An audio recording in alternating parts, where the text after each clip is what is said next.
আসসালামু আলাইকুম সুধী দর্শক ও শ্রোতা, কোস্টাল নিউজ ইউটিউব চ্যানেল এবং নিউজ পেজ থেকে আপনাদের সকলকে জানাচ্ছি আমাদের আন্তরিক শুভেচ্ছা।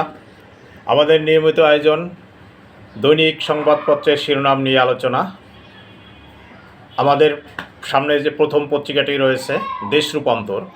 দেশ রূপান্তরের প্রথম হেডলাইন হলেন চ্যালেঞ্জ মোকাবেলাও বড় চ্যালেঞ্জ। দ্বিতীয় হেডলাইন একদিনে যুক্তরাষ্ট্রের 2 বিমান ভূপাতিত। এরপরে রয়েছে ইত্তেফাক, নিরবিচ্ছিন্ন জ্বালানি সরবরাহের নিশ্চয়তা চাইলেন ব্যবসায়ীরা। ব্যবসায়ীদের সাথে গতকাল প্রধানমন্ত্রীর সাথে একটি মিটিং হয়েছে, সেখানে ব্যবসায়ীরা এই আবেদনটি জানিয়েছে। অন্য একটি হেডলাইন রয়েছে ছুটি ছাড়া অনুপস্থিত ও আন্দোলনে উস্কানি দিলে চাকরি হারানোর ঝুঁকি, সরকারি কর্মচারী কর্মকর্তাদের প্রতি এই আদেশ হচ্ছে। হ্যাঁ, আমার দেশ পত্রিকা রয়েছে আমাদের সামনে। আমার দেশ পত্রিকার প্রধান শিরোনাম রয়েছে জাতীয়তাবাদী সংস্কৃতি মঞ্চের মঙ্গল শোভাযাত্রা প্রতি।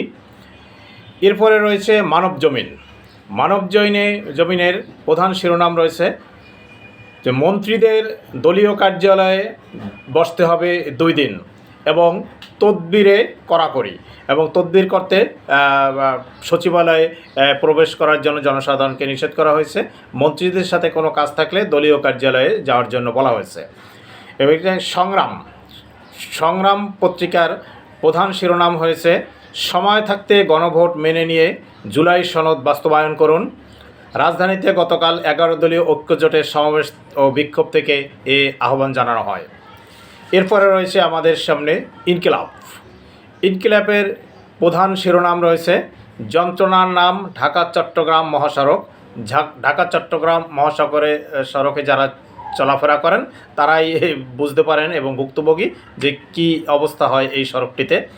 এরপরে রয়েছে শিরোনাম বিনিয়োগে বাধা কোথায়, ব্যবসায়ীদের কাছে জানতে চাইলেন প্রধানমন্ত্রী। গতকাল প্রধানমন্ত্রীর সাথে ব্যবসায়ীদের মিটিংয়ে এই প্রধানমন্ত্রী ব্যবসায়ীদের কাছে এই বিষয়টি জানতে চেয়েছেন। এরপরে আমাদের সম্মুখে রয়েছে যায় দিন। দৈনিক যায় দিনের প্রধান শিরোনাম হরমুজ না খুললে নরক নেমে আসবে। হরমুজ প্রণালী যদি না খুলে দেওয়া হয়, তেল সরবরাহ যদি বন্ধ থাকে, তাহলে পৃথিবীব্যাপী নরক নেমে আসবে। এটাকেই শিরোনাম করেছে যায় দিন। এছাড়াও আরেকটি শিরোনাম রয়েছে যে গতকালকার যে কেরানীগঞ্জ ট্র্যাজেডি, যে কেরানীগঞ্জে লাইটার কারখানায় আগুনে 5 শ্রমিকের মৃত্যু।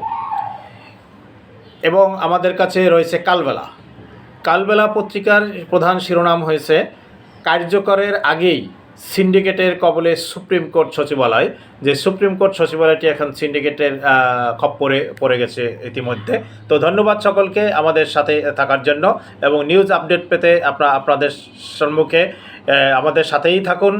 সাবস্ক্রাইব দিয়ে ইউটিউব চ্যানেল এবং অন্য নিউজ পেজের সাথেও আপনারা সংযুক্ত থাকুন। ধন্যবাদ সকলকে।